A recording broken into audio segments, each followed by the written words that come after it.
Hi there fabric jugglers, it's Babs here from Fiery Phoenix, and today I'm going to take you through the process of creating your own uniquely coloured cord or cording. So on my recent video or tutorial, I can't remember whether I've made a video for it or not, for the drawstring kit bag, I referred to making your own cord, or you could buy a ready-made cord, or you could use a longer length of shoelace.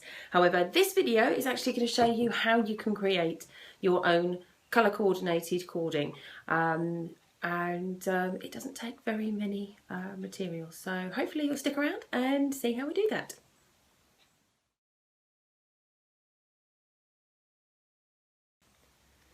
To make the cording today, I am going to be using two colours of embroidery floss. I'm not looking for something particularly chunky. I'm going to be having something that's quite lightweight that I'm then going to use inside some piping. So there'll be another tutorial following along after this one around how to create your own piping.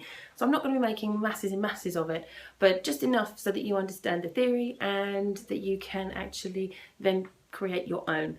I'm using the embroidery floss to show you that you can obviously create your own colour combinations from anything. You can use wool, you can use threads, you can use floss, anything that you can find you can use. And it doesn't have to be embroidery threads, it could be anything that you have lying around. You could even create a form of cord out of ribbons if you wanted to use ribbons in that way. So what I need to actually create this are the threads that I'm using to create the cord, something to twist with, which in this case is a nice chunky pencil, and something to tie the end on, which in this case is going to be that door handle right there. Don't use anything that has a lump on the top, because whilst yes, that will hold it on nice and securely while you're doing the twisting, it won't actually help you when you come to take it off, because you're not going to be cutting through the end, you're going to use that end to tie off. So you want something that can slip off quite nicely. So the first thing we're going to do is measure out a length of thread.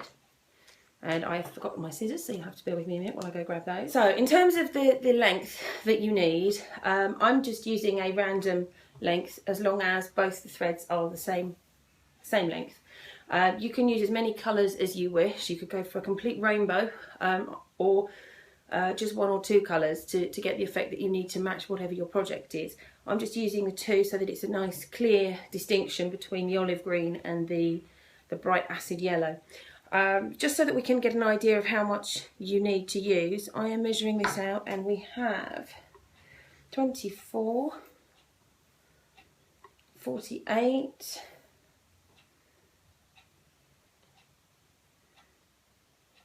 69 to 70 inches we're starting with, and then we'll see how much we end up at the end. So what I do is I take the two ends and I knot them together. This is going to be the end that I put around the pencil, the end that I work. I just knot those together so that they're tight, and it's got quite a long tail on the end of it. And then the other end I loop around whatever I'm twisting against. So in this case, I am twisting against this door handle. Let's just double. So here we have it wrapped around the door handle. I don't want it too close to the end because I don't want it to ping off. And this is half the length. Now I'm going to be inserting the pencil at the other end.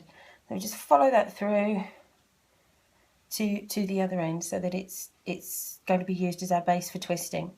And then literally you're just going to choose a direction. I'm going to go clockwise so that it's easy to remember, and you keep twisting. And you twist and twist, and you put a bit of tension on, and hopefully, yes, you can still see that, and you continue to twist.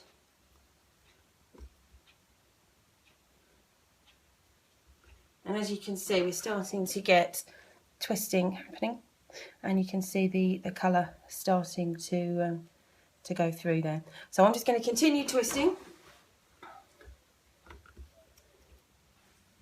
Now partway through, I'm not sure whether you'll be able to see it or not, but you get different sizes of twist. So here we have quite a nice even twist, and then we have some wider twist patches. Keep going, keep working with it, it will eventually twist to the way you need.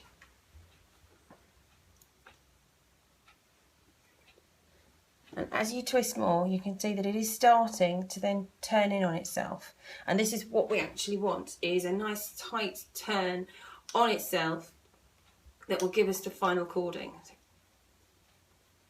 Okay, so now that I've twisted this until it feels pretty close to not being able to twist anymore, we'll drop it in, and hopefully you can see it's actually twisting like a crazy thing, and we've got all sorts of lumps and knotty bits in it, and that's fine. We can just pull those out, which gives us a nice even thread. So what I'm going to do is take it off of the handle and straighten this out at the table for you. So we've taken this end off the pencil, and as you can see we've got a little bit of octopus feet at the end. So just tease that out. It's still going to want to twist and pull back into this cord shape, and you simply tease that through, untwist it a bit, twist it back in again, and then roll all the way down to the end, and that gives you your nice cord effect. It won't unravel, that will stay as is, and what you need to do is simply tie the ends off, pop it through the loop and then tie it.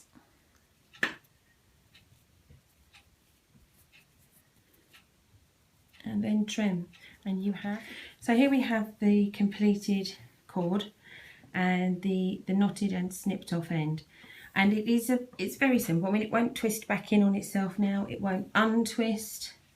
It is now a nice piece of cord. So the last thing we need to do is now measure this to see how much we got out of our 70 odd inches of threads. So let's see, we start off here, and we ended up with 11.5 inches. So as you can see, it is quite consuming of the materials that you're using, so you need to take that into account. When you start to twist, obviously you've folded it in half, and then when you're twisting it tight, you're losing some length because of the tension that you're putting into it. And then when you release that tension, it then folds and twists up on itself again. So you need, now whilst this isn't a very long piece of cording, it is quite sufficient for what I need for the upcoming piping tutorial.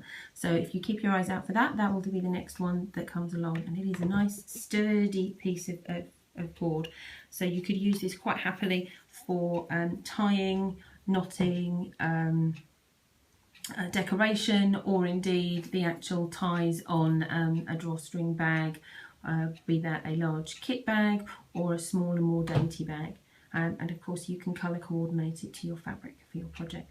So hopefully this will have been of some use to you. You'll have some ideas of how you can use this technique for future projects, and if so, please give the video a thumbs up, please share it around, and pop on back to see any of the other tutorials that may be of use to you. And if you've got a tutorial suggestion, please pop that in the comments below. Speak to you soon. Bye for now.